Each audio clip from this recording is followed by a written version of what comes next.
Hello, everybody, and welcome to the latest episode of Super Paranormal Chronicles. My name's Lee. I'm your host, and tonight I have got the quietest person in the world. I'm lying, of course. I've got Tom Franklin, who is the host of the Eye of the Jupiter podcast. Tom, welcome. Oh, well, welcome to the show. I'm glad I'm here. It's not the Eye of the Jupiter, it's the Eye of Jupiter, but fair enough. I said that, the Eye of Jupiter. You said of the Jupiter. You threw two articles in there. Look, it's a planet. Leave me alone. Fair enough, man. Yeah, man. Lee, thank you for having me on, man. I'm glad to be here. Yeah, and as per my introduction, you now know he's not quiet. So we've been talking offline for about the last 20 minutes. You're in Mexico. Yes. No doubt it's really nice and warm. Mm-hmm. I hate you because it's like minus 17 and we've got snow on the ground. You don't even know me, Lee. So I'm assuming it's nice and hot where you are. Yeah, we are currently at about this time of year is a very nice time of year. It's a dry season, so between like the end of November till March, it starts getting a little warm again. Well, a little warm in comparison to I think you're in Canada, I believe. Yeah. Yeah, it's like so right now it's about every day about 30 degrees Celsius, sunny skies, and beautiful weather. And I'm just going to hit stop on this recording now. He's lying, folks. He's lying. Don't believe him. Okay, Tom. So as I said, and I will correct myself, you are the host of the Eye of Jupiter podcast. Yes, sir. However, what I'd like to do, let's go back in time, do a bit of time travel. And what was your first paranormal experience, or what got you involved with the paranormal, and how did your life go on from there? Yeah, Lee, thanks for asking. Like it started at 8 years old for me, and whether I wanted it or not was what happened. So my family and I, my dad was in between jobs, and we had to move to my grandmother's house, and she lived in a row home on 337 South Fulton Avenue in Baltimore, Maryland. That way you can look it up on Google Maps. It's a real place. And so it's a row home. So in Baltimore, Philadelphia, they're kind of the same style. So there's blocks and blocks of houses that look the same. And so this particular house, when you go up the steps, you go to the left. That's where my grandmother and her husband slept. And then if you go to the right towards the back of the house, there was 2 rooms with no corridor between them. So you have to go through the rooms. And then in the very back of the house is where the bathroom was. So my parents slept in the first bedroom. And then my sister and I was 8. So 88. Yeah, I was 8 and she was 7. We both slept in the same room. And on the weekends, my mother would have partial custody of my half sister. And she was about 13 at the time. Yeah, 75. I was 8. Yeah, it's 13. And every weekend when she came over, Lee, not every weekend, but darn near every weekend when she came over, things would happen of now I've come to know as the poltergeist type nature. So what I know now looking back is that I know that, adolescent females, when they start to reach a certain part of their life, puberty, things like that, and they've had trouble past, which I also found out later was something that's true. There seems to be this phenomenon where objects are moving around the room. It's somewhat sentient sometimes. Sometimes it's not. But she would come, and it would be like a Friday night. We all were, sent to bed 9 o'clock, things like that. And when you go into the room, so you go to the first room, and then you get to the second room, there's a doorway there. The doors swang into the room to the left. So if you're looking out of the room, it would be on your right side in the room you're standing in. That's important detail later. And I just remember one night we're going to bed. This is an amalgamation of a few nights.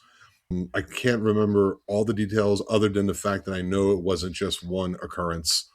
And so we're in the room. I'm in a separate bed on the far wall when you go into the room on the right side, and they're on the close wall, the near wall when you first walk in together in a bed. So we're just going to sleep.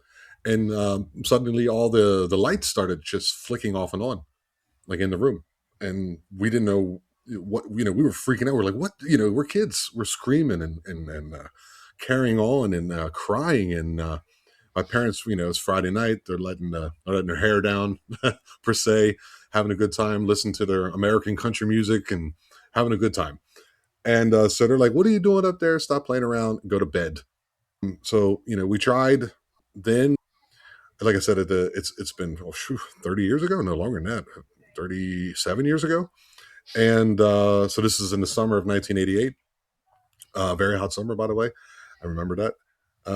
And so we're trying to go back to sleep. This is still kind of happening. It would flick on once in a while, off once in a while. We touched the switch, I remember, kind of, and we didn't know what was going on. And we were just laying there in the beds, and then suddenly, all of a sudden, there was like a row of shoes when you came into the room on the left side where you would walk past him to get to the bathroom in the back.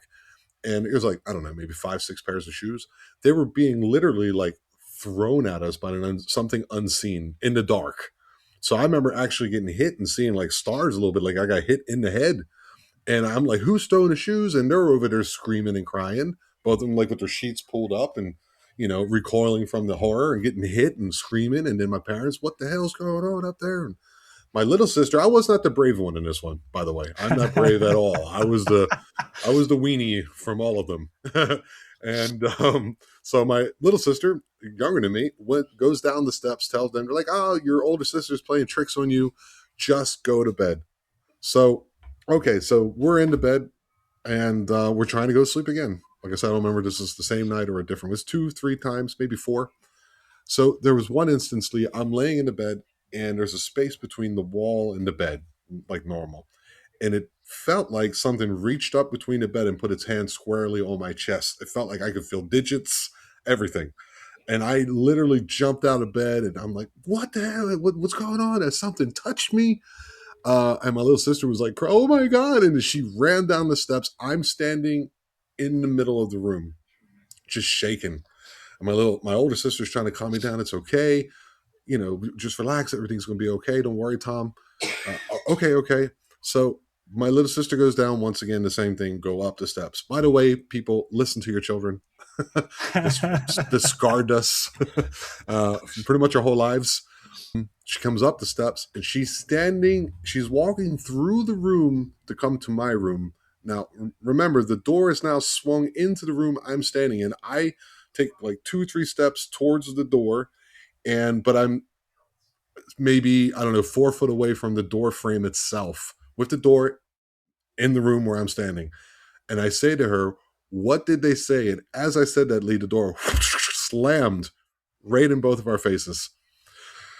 And they say fight or flight, but there's also freeze. It's 3 F's. It's alliteration to the fullest. It's fight, fight, or fear. And I had, or flight, fight, and freeze. And I froze. I couldn't move a muscle. It was the scariest thing I've ever experienced up to date. Even now, it's still the scariest thing I ever remember in my life. I mean, I've been to war. Okay, so no big deal. She opens the door and says, did you slam the door in my face? And I said, like a mouse, like a church mouse. I was like, no. And she goes, okay. And then like grabs me, turns me, and walks me to the bed, like, Weekend at Bernie's or something. Lays me in the bed. And my older sister comes over, let me put a sheet on you, puts the sheet on me. And there were still other occurrences, every once in a while the light would flick off and on. And there was one other thing I kind of vaguely remember where it felt like there was air drafts between the sheet and the bed, and I could feel it blow. And you can actually see them on the sheet making like these ripples. And that was freaking me out. It was the damnedest thing, honestly. And I love it how when people tell these kind of stories and they had their first encounter at an early age, I love it how everybody puts the sheet up above the head, like that's going to protect you. It's kind of like a cloak or a veil of protection that doesn't do. If I can't see it, it doesn't exist. Exactly.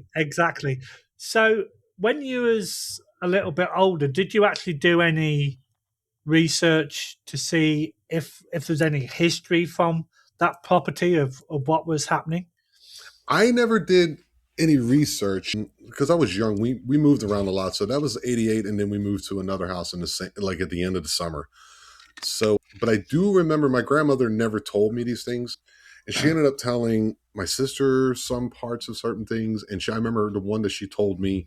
So she would sit across the street from this house at Mrs. Brooks's house. She's no longer with us, so therefore I can say her name. And they would sit on the front step on on the evenings and have a beer and talk and older lady stuff. And I remember her telling me that she saw one time like a veiled something, like a woman, she said, walking in and out of the houses one night, and she thought that she was going crazy. Also, during this time, before we moved out, I actually asked my parents if they could move in the back room, and we moved to the front room. So there's the two rooms, so we moved to the one in the middle. Hot as the dickens in the summer. No air conditioning back then, man. This is the '80s. My mother told me later that she never felt comfortable in that room, as if something was constantly staring at her. So, but actual looking into it, I went there at a later date too. Maybe 2 years later, some other family we knew.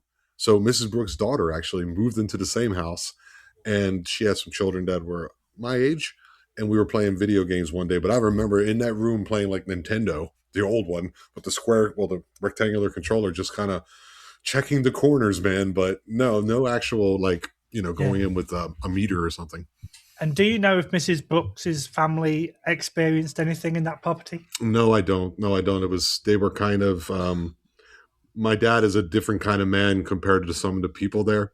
My dad is old school, and he's just like we don't really. First of all, he never believed me.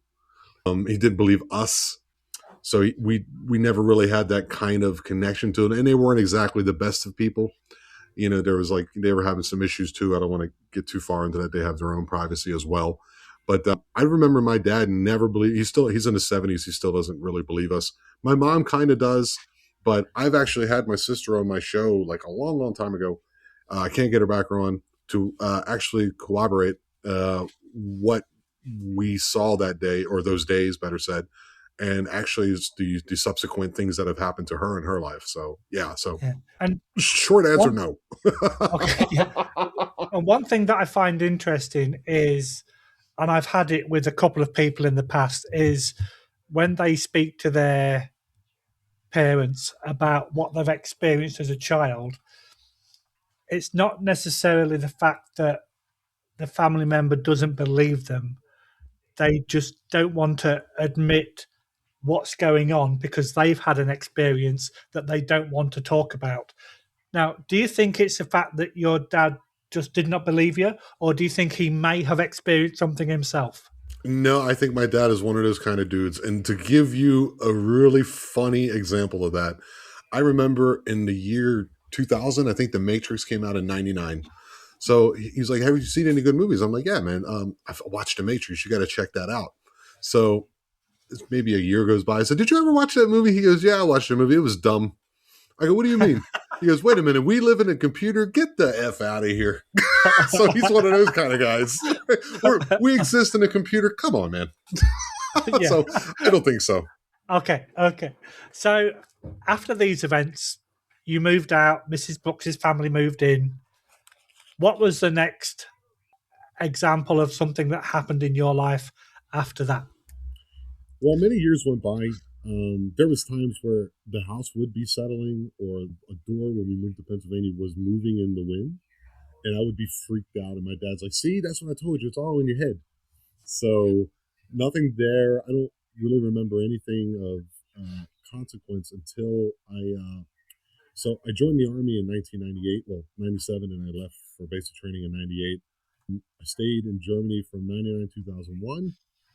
Did the rest of my time in Kansas, and then ended up moving back after meeting my wife there.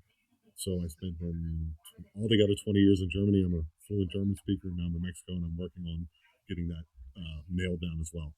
And so I'm a big metalhead, big metal fan. I'm a musician, singer. I'm also a painter. You can see some of my paintings up behind me there, and comedian, all that stuff. But anyhow, so we had this practice room, my band, and my lead guitarist on the rhythm vocals.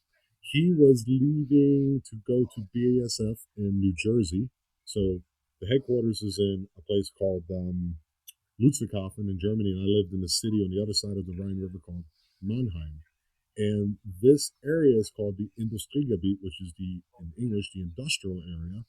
And this particular building was built before the Second World War, and it wasn't demolished by the Allied bombing in the time. Although there was many factories around there that did receive the bombing, better said.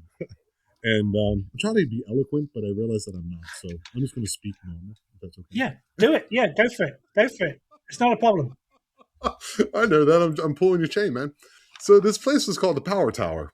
I don't know what it was. Maybe it's an old office building, or I don't know if it's a factory. It had a weird layout. So it was 4 floors. It's condemned now. I actually talked to my friend who still lives there. He's like, yeah, they closed that down. So it was very old and pretty dilapidated. But so the owner of the place, there was like multiple floors, and there would be different bands in there, and people who did mixing and mastering and things like that. Mostly rock and metal and some hip hop and a couple things. And we were on the third floor, so you get out of the main stairwell, which is in the center of the building, and then there's like a hallway that goes all the way around the square center hallway, and then there's like these doors in the corners that go to different parts of the floor. And mine was, when you come up the steps, it was the one to the right. So there's a key to get in, then there's a key to get to that door, and then you make a right and you go down this long hallway, which has then fire doors for smoke, and they also have light. Oh my god, light motion sensors, light sensors, motion sensors. Yeah, Yeah, yeah. Lichtbewegungsmelder for you German speakers out there. And sometimes the words come quicker in other languages. And so you go through and the lights would click on. You can hear these doors opening and closing as you go to this, to our room, which was in the back. So you get to the end of that hallway, then you make a right turn, an immediate right. That was our practice room. But if you don't make the immediate right, it goes straight again, and it was a back stairwell for fire purposes, for safety. So it's whatever they call it, the fire escape, but it's still encapsulated within the building. And so we're in this room. It was a quite big room. We were sharing it with another band, and we were like, okay, let's get some recording done before, his name was Max, my buddy, still my friend, leaves, so we can say we have something for this 6-7 months that we've been working together creating these songs. We're like, okay, for the weekend, we rent some microphones for the drums. We get something to record it. Boom, let's go. So we stayed 16-hour days for a Saturday and a Sunday. So I think it was a Saturday night. We're sitting there, and I'm sitting on this couch after like one of the songs we recorded. I'm sitting on this couch just facing the door out into this hallway. And the door's open. The hallway is dark, of course. And it creates like this light from the room, but it's not like straight on. It's kind of like an angle, like a rhombus shape. And, whatever. I'm not paying attention. We're talking, we're chewing the gab, and I'm the only one looking over this way. And I hear, which sounds like somebody coming in through those fire doors in the long hallway there. And I'm like, oh, okay, whatever. I'm hearing footsteps, I'm not paying attention because there's other bands and, like I said, other people there. And, a bit of time goes by, and I realize, I didn't hear any other door open to go into any of the rooms. And so I'm like, what, that's weird. And then as I do that, I just kind of look at the door frame, and I swear, Lee, I saw this black shadow figure with a hat on cross in front of the door frame within, however long it takes to cross a door frame, maybe a second, less than a second. But I seen it just go. It was black as night, blacker than the dark hallway or any of that. And you couldn't see the very top of the hat, but you could see where it stopped. So you could see the brim, and you could see it go up, and then there was the door frame. And it just walked past. You couldn't see like any distinguishing features, but seemed like it was wearing like a duster, I guess what you would say, like a long coat. And so they see me looking kind of like, I'm staring and with my mouth open a little bit. And they're like, what did you see, Tom? And I'm like, I really don't know. So I actually stood up. I wasn't afraid. I stood up and walked over there, and I looked to the right, because I didn't hear the fire door open. I didn't see anybody standing over there in the corner. Nothing. I looked to the left, there's nothing there, dude. And then they were like, what did you see? I was like, I seen a shadow go across in front of the door.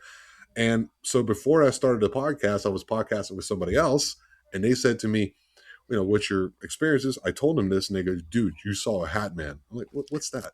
I was What's a just hat about to man? say the same. Yeah. I didn't know what that was. I looked it up on the internet, and it's exactly what I saw, but it didn't have any red glowing eyes. But that's exactly what I saw.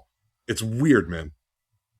Yeah. And this story of the Hat Man is really bizarre because, they can be in different corners of the world. It's ubiquitous, yes. Yeah, exactly. And it's pretty much the same kind of description, no matter where you are. Mm. And it's really weird. Have you ever heard of one being outside before? Yes. Because Yes. for me, I had a gentleman on who said, "Yeah, I seen one underneath a lamppost outside Yeah. in a field, like in Missouri or some shit." I'm like, outside? But yeah, man, it's such a weird phenomenon because you always hear like dark shadow figures and stuff, Yeah. but this one is so defined and so distinct. I don't know. Have you heard any theories on it?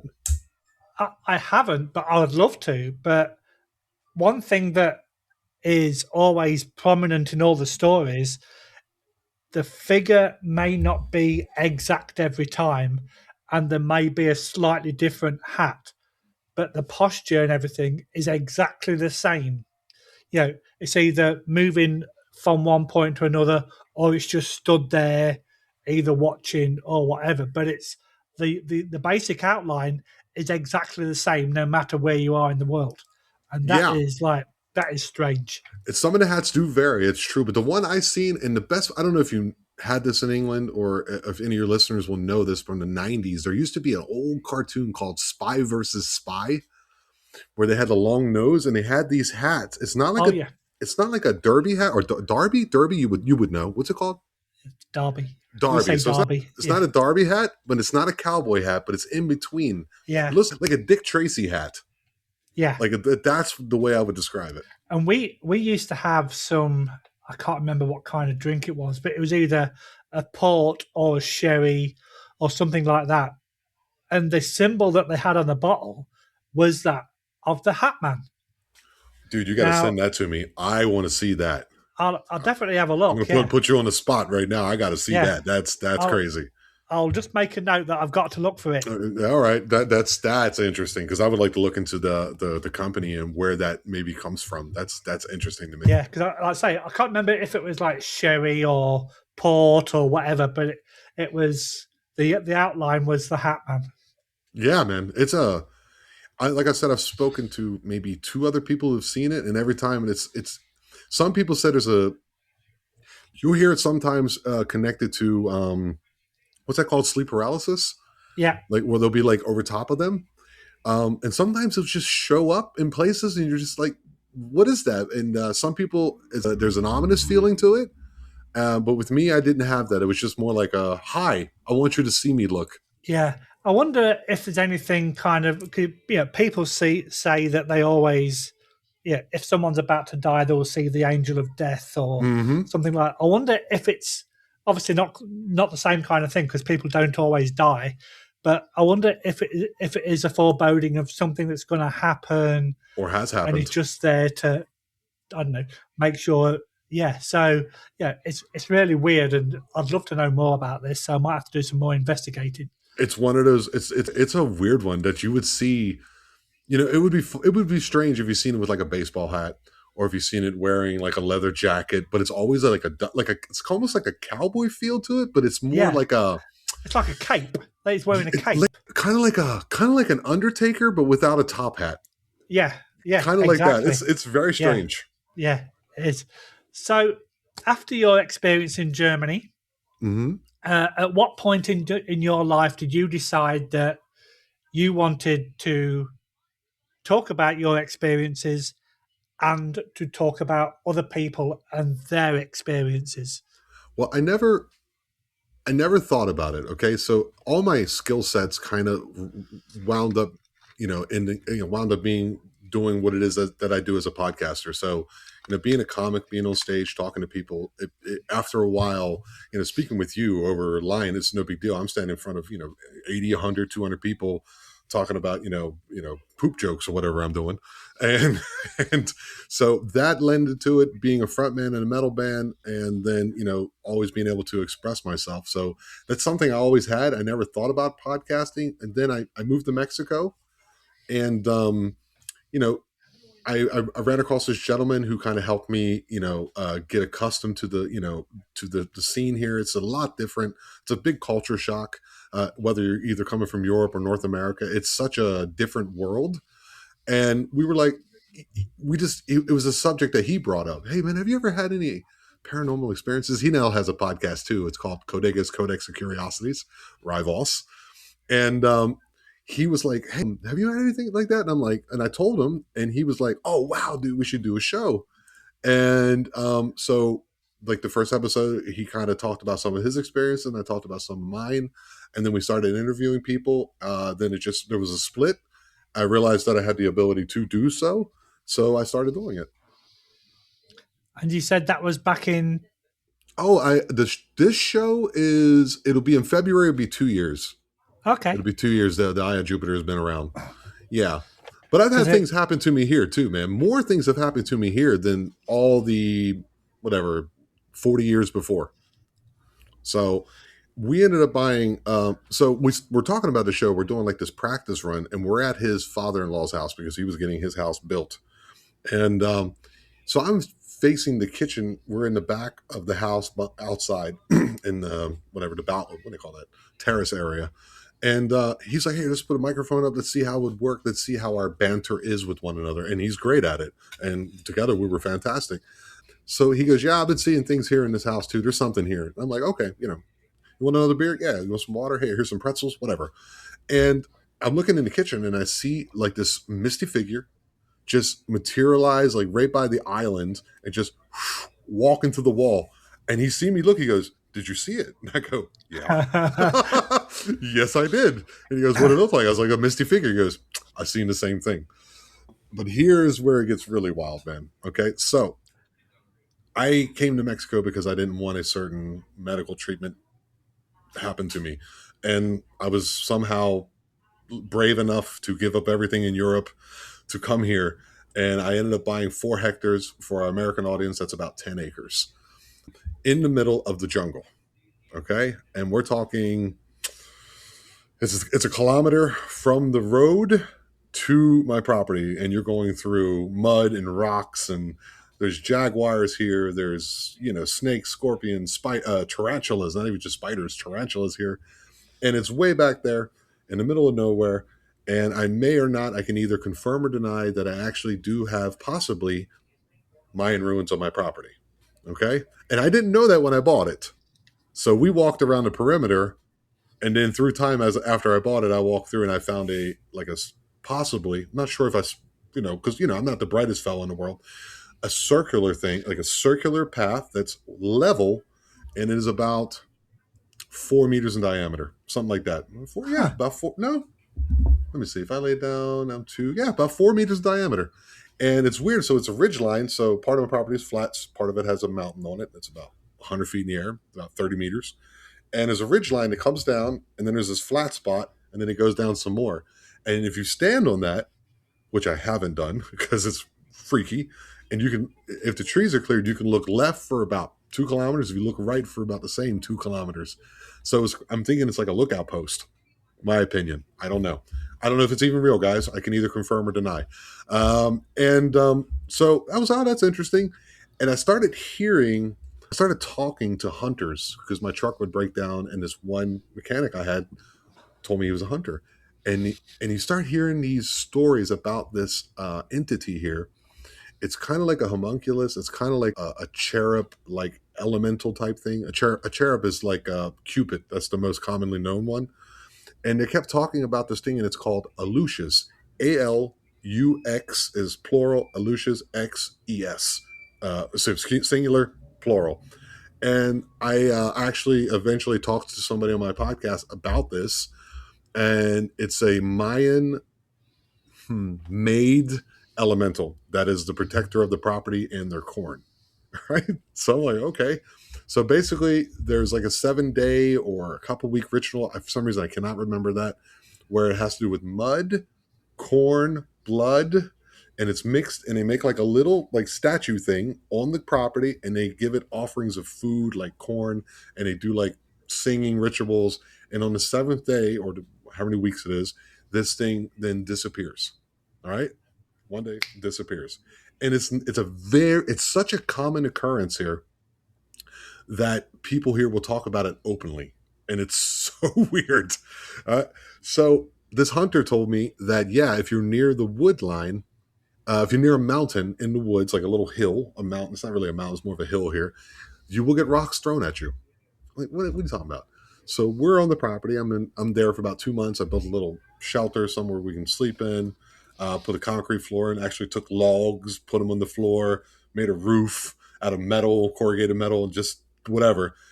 Cleared it out a little bit because in the fire season you're going to make sure you clear all the brush. And me and my little daughter is out there we're roasting some marshmallows on an open fire, and my ex-wife is, doing whatever in the house. And we're just sitting there talking. Dad, this is cool. Yeah, we're out here and we're in nature. It's beautiful. Yeah, Daddy, And then all of a sudden, dude, like you just hear this rock flying through the foliage and hitting behind me. And I was like, I'm getting a little tired, baby. Let's go inside. So we go inside. Nothing happened for about 2 months. And then one night, it's a house. And then I have like this outdoor area that we enclose with a mosquito net, because the mosquitoes here will literally eat you alive. I know that's like, a colloquial term that people use to like go, oh yeah, they eat you alive. No, no, no, no. They will eat you alive here. There's like 5 different species that I've seen with my own eyes. This big. No, some of them are big. Some of them are like tiger striped. They have little black and white stripes, black and yellow stripes on them. There's an all yellow one. That's the ones with malaria and dengue fever, which is a very common occurrence here. Not malaria so much, but definitely dengue fever. And hurts like hell, supposedly. I haven't had it yet. Lucky me. Keep my fingers crossed. And so it's all screened in. And, me and my daughter are sleeping in these big hammocks. You can actually see a yellow one over here behind me. Yeah. Over there. That's where I sleep because of my bad back. And I'm sleeping in one, and hers is crossed over top of mine, and she's sleeping in another. And like about 3 a.m, Lee, I get up, I go to the bathroom, I go to lay down, Lee. I'm laying in the hammock, right? And I'm laying kind of on my left side, and I swear something whispered in my ear, and you can feel the hairs of your ears moving. I'm at that age where hair is growing out of my ears. I could feel it moving. And it wasn't okay. So I'm a German speaker. I'm an English speaker. I know at that time I can understand the syntax that is involved in Spanish, and it wasn't either of those. So I'm guessing it's Mayan or something demonic. I haven't the slightest clue, but it sounded like this, dude. It was like, and it was on my left ear, and I literally threw a punch in the night because I thought someone was standing in the thing with me. And I look, and there was nothing there. Okay. Another time, I'm sorry, this is three stories. No. 3 stories. Carry on, dude. No, 4 stories. Excuse me. So we got the rock, we got the whisper in the night. Another time, so no, it was it the same night? It is the same night. So as I hear this, I throw a punch. I'm laying in the bed, in the hammock. I look over above my daughter. I remember I was telling you about the corrugated ceiling of metal. I look over, and there's this. It's hard to describe. It's like a bluish white light. It's like if you had a swimming pool and you see the lights in the pool and it makes that wavy effect. It looked like that, but it was in a circle with not really well-defined edges. And it's kind of moving in like a little bit of a circular motion, kind of, not very planned or organized. And my first instinct is like, oh, okay, someone is here with a flashlight. What is that?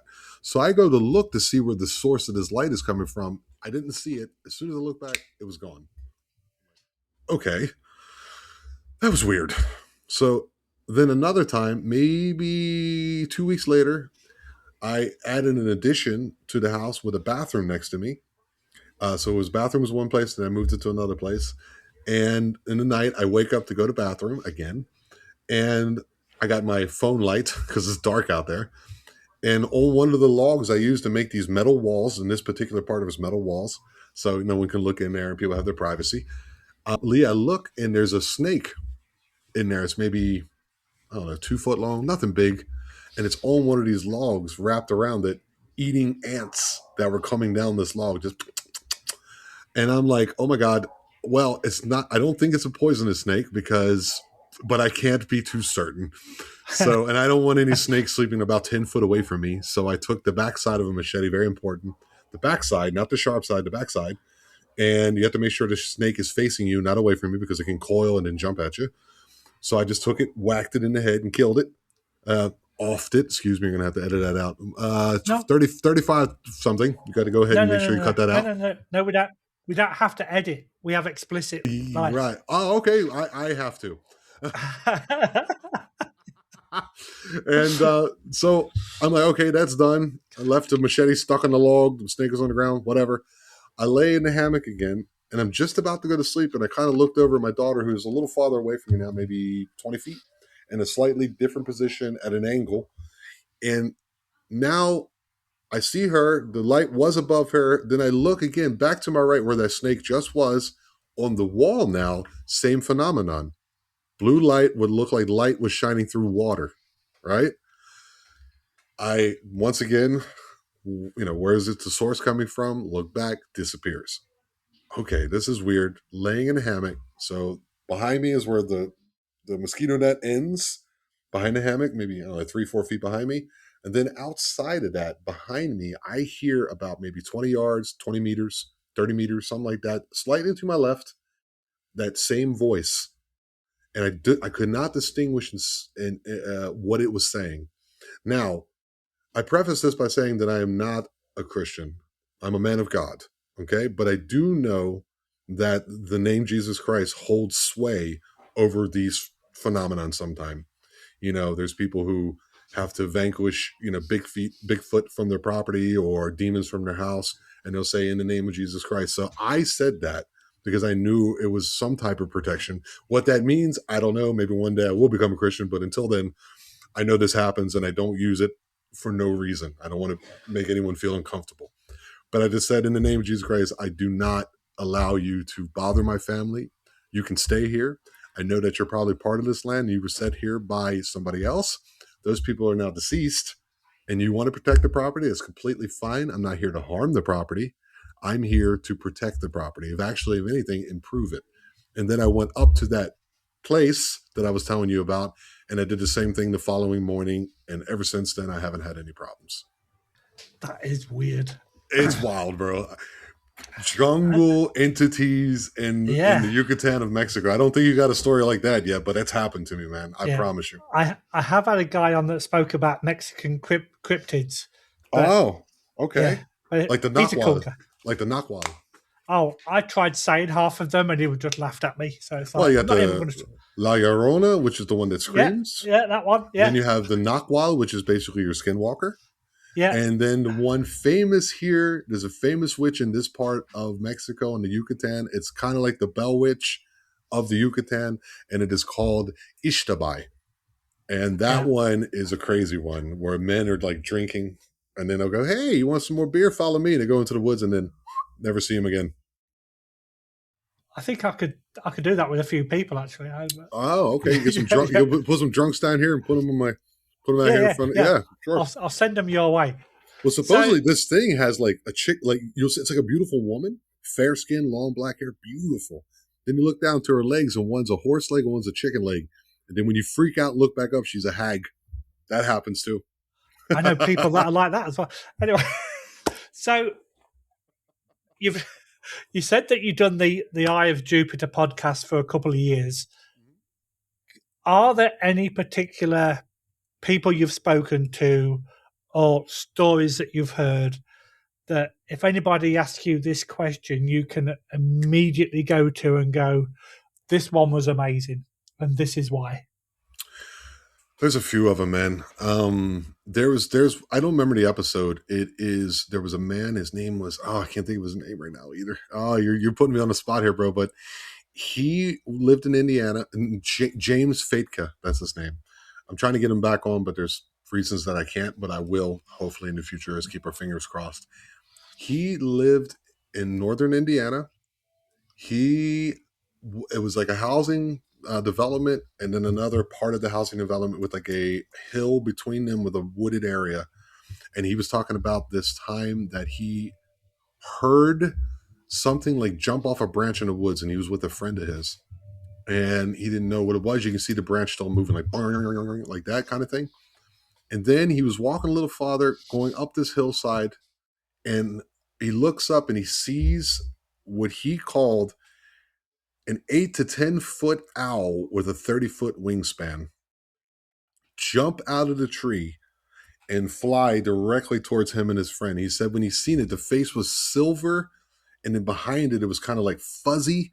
And he hit the ground. This thing swooped back, was trying to actually, get him. And he was like flopping. He's like, and he said then there was another moment that this thing then finally flew away, was trying to actually take him out. 10 feet tall, 30-foot wingspan, right? This thing was up in a tree, and then his friend was there freaking out. And his friend was like, and he was like, what's the problem? It's over there now. We're good to go. And he said, look behind you. Look behind you. There was about 4 other ones that were slightly smaller that looked the same, that were behind him about maybe 20, 30 yards away in other trees. So that one was a wild episode. Jeez. That one is one of the ones where I go, oof. I've spoken to this is one that's recent. She is a Native American woman from Oregon. She is I called the episode as like the last of her kind. At least that's on the thumbnail. And that's a recent one, maybe a month and a half ago, 2 months ago. She is the last of her Indian tribe or Native American tribe who did like the rite of passage where they go into the forest for a year. And she was only able to do it 9 months back in the late 70s because it was kind of like they finally got the right to do it again, which is ridiculous, but she was able to do it again. And her name is Awiza. And Awiza is medicine woman, and she's the last to do it. She was born in a double placenta. She tells me the whole story. So she is supposed to go out into the woods, and her grandmother, who was the one before her who did it last, says, you are going to be carrying on our tradition. So she came on my show. She's been watching me, digs what I do, came on. Took me like 4 months. Still no video of her because she can't get her camera working. And she was like, yeah, so I go out there, and she tells me there's 3 different types of Sasquatch people or forest people. There's the ones that will trade with you that are nice. There's the ones that like to mess with you and they'll trick you. And then there's ones that will just basically grab you and eat you. And I'm like, okay. So she was telling me the story. So she's out there one day in a cave. She has an upside down bird weir. Okay. A weir for fish is something like a net you put in the stream, but this is like a pine tree upside down. And she's supposed to shoot these birds with a little arrow. And she's very unlucky. So these other ones started leaving her things to eat. One of the trickster ones grabbed the bow one day when she was out doing something, took it over a ridgeline into a creek, put it on a rock in the middle of the creek, and the creek then went up into a swampy area. She goes, this dude, just talking about it, it's one of those stories, man. She follows the footprints or whatever, the sign that something traveled that way that she didn't see before, finds the bow, goes over the crescent line, finds the bow in the middle of the creek. She hears something as she's going there up in the ridge line following her. She's thinking maybe it's a groundhog. I don't know what it is. She goes to pick up the bow, and then something goes, psst. Looks out from behind the tree. It's one of these Bigfoot creatures to say, can I help you with anything? And that's when you have to say no, because it would trick you. And she goes, no, thank you. Walks along the creek. This thing is following her on the ridgeline, and then the helper Sasquatch got between her and it, and she survived. But the thing that says, is there anything I can help you with? I swear to God, dude, it's still, dude, I swear, I'm not like faking it up for the show, but it freaked me the hell out, dude. Yeah. I like when you talk to people and you get those jaw drop moments, because even you're telling me the story third hand, and I'm just like, what?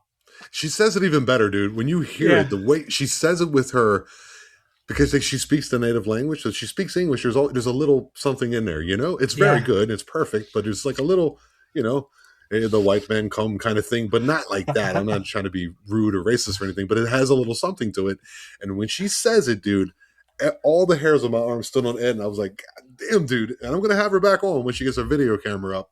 And people of native cultures have been reaching out to me to talk about it. And I'm very grateful for it, man. I try to provide a space in which people can come and tell me their stories, to make 100%. them feel human again, to reconnect with human and say, look, many people may not believe you, but I do, and I will listen Yeah. to you. And that's one thing about doing what we do. Yeah, apart from the fact that we both enjoy doing it, it doesn't matter who we've got in front of us and who we're talking to. You can't say yes or no if that person saw what they saw, or they had a vivid dream and they dreamt what they saw. You can't call anybody a liar, but what you do have to do is to respect what they are telling you and then ask questions accordingly. Absolutely, because the thing is like, me having a hat man and poltergeist experience, and what happened to me on the ranch out here on this property, that happened to me. I've never seen an 8 foot tall, simian or whatever you want to call it, or primator in the forest, or dog man. I have seen jaguar footprints and a python about 3 meters, but nothing like that. So when they're telling you that and they say, man, I used to hunt and fish my whole life, and I haven't been able to go back in the woods in 4 years because I seen this thing. You have to listen to them. You have to, Yeah, and just give them that. You have to birth them the ability to say what they want to say and make them feel as exactly. if you're listening, which is what I do. I want them to Yeah, know that I'm here for them. And they still exactly. reach out to me.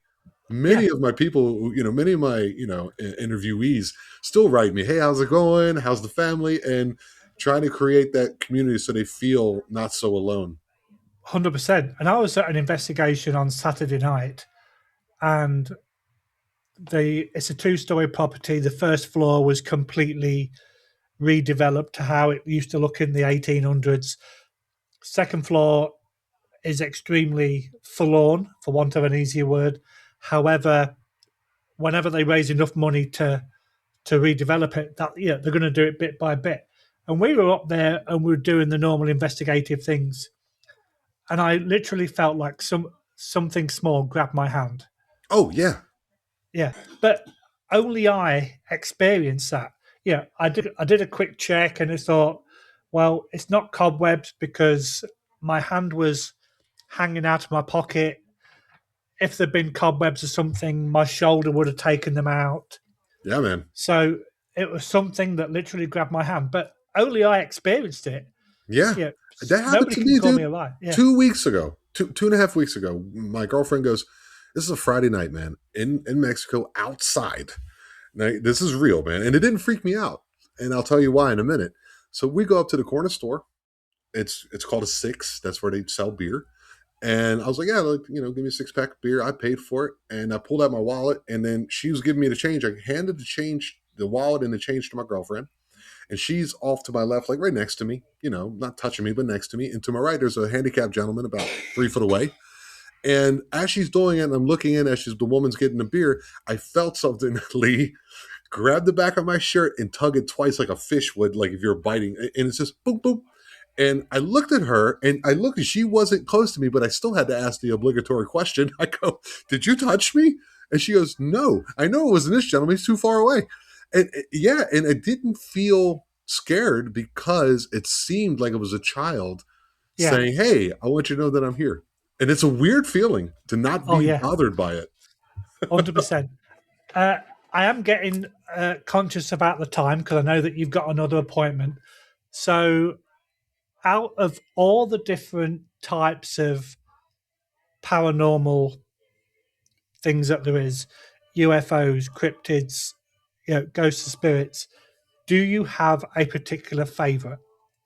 No, I don't actually. If you were to like something like this, as scary it is for some people, I can tell you the one that's the most interesting to me because it seems to be the most real, and that would have to be Sasquatch. Um, any tertiary, not tertiary, that's the third. Any cursiary, whatever that word. You know the word. You're a better English speaker than I am. Look into the Patterson Gimlin film. Yeah, And I sat down with MK Davis. If you guys don't know who MK Davis is, he's like one of the first ones to like still frame it and actually talk to the widower, excuse me, the widower of Mr. Patterson. Can't think of his first name, Roger Patterson. And there's a dog barking outside. Welcome to Mexico. And so it's going to be barking. Sorry about that. That's okay. And he was able, because the one that they originally showed on Leonard Nimoy's channel back in the 70s was a copy of a copy of a copy, so it looks that way. So he was trying to track down the original one the best he could, and she had one in her attic or something like this, or the garage or something, and it wasn't the original, but it was very close. And he was able to take, I think it's like frame 350, 250, something like this. And he showed me, okay, I took this, I got the original with me, I got a picture, and I gave it to somebody who had like an AI cleanup thing so I can see if there's anything different. And this is what they showed me. And you can see above its head braided hair that is about 6 to 8 inches long. And you're thinking, okay, what kind of suit would someone take the time and put a braided Yeah. hair on the front? And you hear that from other people. I've had other people come on and say, yeah, the hair was braided. And you're like, okay. And then the one that really got me, bro, there is a slowed down version of it that when it looks back over its right shoulder, you can Yeah. see that the front right leg does a slight turn. And when it hits the ground, you can see the entire leg muscle wiggle. And it's like, that is not a suit, bro. That is not a Yeah. suit. And then you hear about 100%. all the things that they can do with the infrasound thing where people are getting sick, where they can kind of, like I had on Barbara Shoop where I was telling you about that before in the green room there, where it looked like Predator, man. It came, she was like, had a phone, she had a walking stick, and she just had the camera just videotaping, showing people, yeah, here's some structures, here's this, here's that. And somebody was looking off in the distance, and she just happened to be pointed that way. And she goes, she sees her looking. She goes, "What is it?" And all of a sudden, you see this thing come out of fall out of the tree and run across the ground away from her. And it's like, it looks like Arnold Schwarzenegger's Predator movie. And she's like, "Yeah, these things are gifting me things. They talk." I had Ron Moorhead on do the Sierra sounds. You hear this, like, what is this? And I think it's real. And I think the government knows about it, but they don't want to get rid of it or admit that it's real, because then the logging rights, the protection rights that will come into play. You can't go in the woods Oh, anymore. All the revenue from the national parks and the logging and the gas and the mining and all that would go away. So for them, it makes sense for them just to deny it. They're like, yeah, whatever, yeah. it's not there. And the Yeah, it's not UFOs are real. coming out. So we're like, yeah, there's UFOs, but we're not going to say there's Bigfoot. I mean, I haven't had a UFO. Well, I have seen a couple things with my telescope, a little orange ball floating over a wood line one time, but nothing like where it's like, like, or it landed in Yeah. front of me. But that's the one. I wouldn't say my favorite. It's just the one that I believe the Yeah. most, That even makes though I sense. have Yeah. had, other than the paranormal I've had, but things I haven't experienced, that's the one I believe the most. Yeah. And don't And worry that about the make time. We still got a half hour, buddy. Oh, okay. So we've got a few minutes then anyway. Sure. Yeah. And that's it, because I've never experienced, as far as I'm aware, any UFOs or UAPs. But I was at a friend's house a couple of years ago, and he lives out in the sticks, so no street lights or that kind of stuff. And we were lucky enough to see the Starlink train. Yeah, I've seen that. Yeah, and if you did not know about SpaceX and Starlink, Same you thing would happened think, to me. you would think it would be like UFOs or something like that. But it was so cool. Yeah, I've seen him do that over the one ridge line on my property. I've seen him go. Pss, pss, pss. I'm thinking it's like satellites. Then I'm thinking it's like shooting stars, but it would have that fizzy thing at the end. So yeah, I'm like, oh, it's a satellite. Oh, it's another satellite. Oh, that must be Starlink. So I did that, and then another night I was facing the southern sky, well, southwest sky, and I seen this line of white lights. Like, and I was like, what is that? And then it just kind of drifted away. So you have to be like, when you're doing these things and you're experiencing these things, you still have to remain grounded. yeah. Have faith in yourself. Remember that the living could do more harm to you than the deceased or whatever this phenomenon is. And just calm down. It can be very scary, especially if you're young. Listen to your children. They know stuff. They're more open for some reason to these things.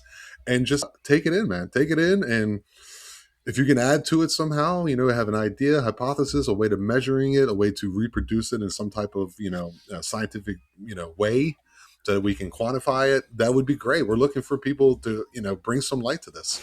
That's it. And what I'm quite pleased about nowadays is the world we are now living in, even though some of it sucks. we're actually getting into a place where people openly talk about their experiences. Yeah. And as soon as they find out, yeah, people like you and I do what we do, they're more than happy to tell their complete story without any chance of being ridiculed. And yeah, and they will even suggest other people that they can bring on and tell their story. And that's one thing that's really good right now, which I really do like. Yeah, I think everyone has a story somewhere, man. You know, a lot of it gets, I've seen something, but could be this, it could have been that, Yeah, and that's fine. I think that healthy criticism is, or skepticism, better said, and criticism, as long as it's coming from the right place. Intention is everything. I don't think the world sucks too either, brother. I'm going to go ahead and checkmate you on that one, man. I think the lies have been perpetrated forever since at least the Renaissance. Let's go ahead and say that they have had ultimate control and ultimate track or control of the information we see. And now Pandora's box has been opened by DARPA in the early 90s, and we have this thing called the internet. I think they do not control the narrative anymore, and we see behind the veil, and they have lost all credibility. yeah, And real true love and consciousness and opening of the hearts are now happening. There's a split of worlds. There's people like yourself and many others who are like, yeah, man, we need to get in touch with nature. And then there's the people who are like, I'm on the phone 24 hours a day. And I hope they don't do that. Grab your children's hands, go see your mom for Sunday dinner, and just live life, man. It's an yeah. interesting and exciting time to be alive, in my That's opinion. it. Yeah. And I love that. I absolutely love that. One thing that I did find extremely amusing, I know that the US did a thing about UFOs a few months ago. And during the questioning, this one guy got asked a question. And then he goes, yeah, I can't answer that question. It's like, dude, you've answered it by not answering it. And that's it's sort of like, don't come out and say, I can't answer that question because you're literally answering the question without answering it. And I love that. It's Mm, absolutely funny. there's a lot of people we need. Lieutenant was it Lieutenant Fravor, the one who's seen the Tic Tac UFO, and then you have was it George Knapp, and all those things. It's a very interesting subject, and it's so weird. What's weird to me, man, is like I'm a child of the late '80s, early '90s. That's my teenage years. And if they would have said, "Oh yeah, yeah, UFOs, or, they're real. We've recorded them. They're coming probably out of the oceans or whatever. We know there would be chaos in the street, but the world has become so, the subtlety is gone. The subtlety is gone. We have like OnlyFans and stuff. It's weird. It's so strange to show Yeah, yourself in that light for nickels. You know what I mean? yeah, What happened to chivalry and exactly. being a woman, and all these things are now gone. That when you hear something like UFOs, you're like, hey, yeah, let me go get a hamburger. That's what's weird. That's Yeah, weirder than the UFOs. yeah, that's it. So, Tom, I am going to let you go for your other appointment, but tell me, where can we find you and your 2 minutes of fame? My two Go. minutes of fame, that's a lot more than I've had before. So I don't know what to do. This is such an honor. Yeah, the Eye of Jupiter podcast. You can catch me on YouTube. You can go and subscribe and like it and share it. Check it out. Play the videos. Leave some comments. Let me know what's up. You can become a member and get some stuff early. You can get it 2-3 weeks earlier, especially if I have a really interesting one. So it's like $5 a month. Go check it out. Do me a big favor if you can. You can find my MP3s everywhere, but if you could go to Spotify and go and download the episodes, of course, follow me over there, and also leave me a rating. That would help me immensely. That way I can make this my full-time job, because I really, really enjoy it. And it's just that I can't give the best quality that I possibly can because of the time crunch that I set myself, 2 years ago. And I want to make sure I follow and continue on with what I said and be determined. So if you could do that, that would be the biggest help you can give me. I don't expect any kind of financial compensation, but if you could just go and say, hey, I'm following you, and hey, I like your show, and hey, here's a rating. You can do that. Every Tuesday in the afternoon, I drop a pre-recorded episode, and every Friday at 6:45 Eastern Standard Time, I have a live show on the channel on YouTube. And you can come over and hang out with us, talk, ask questions of the guest, and become a part of the family. The more the merrier. We enjoy it. There's no rude people over there. We have a great time, and yeah, we're looking forward to you. If you have any stories you want to share with me, if you want to talk to me, you can go ahead and contact me at the iJupiterpodcast@gmail.com, and I'll get back with you and I'll have you on the show.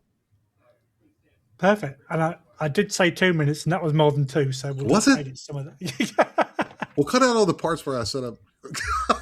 Yeah. Okay, Tom, it's been an absolute pleasure. I've enjoyed talking to you. I think we could have talked for another 2 hours at least. Possibly at the end. And the pleasure is all mine. You were on my show. You were such a gentleman, and the viewers really enjoyed having you on. And there was a lot of good banter over on the side there on the chat. And yeah, man, I really appreciate the opportunity Awesome. that you presented to me today. You're most welcome, and no doubt we'll talk again in the future. But for now, have a great rest of the evening. Don't go outside into the hammock because you might get something thrown at you. And we'll talk again soon, my friend. Take care. Thank you, man. Take care. Bye.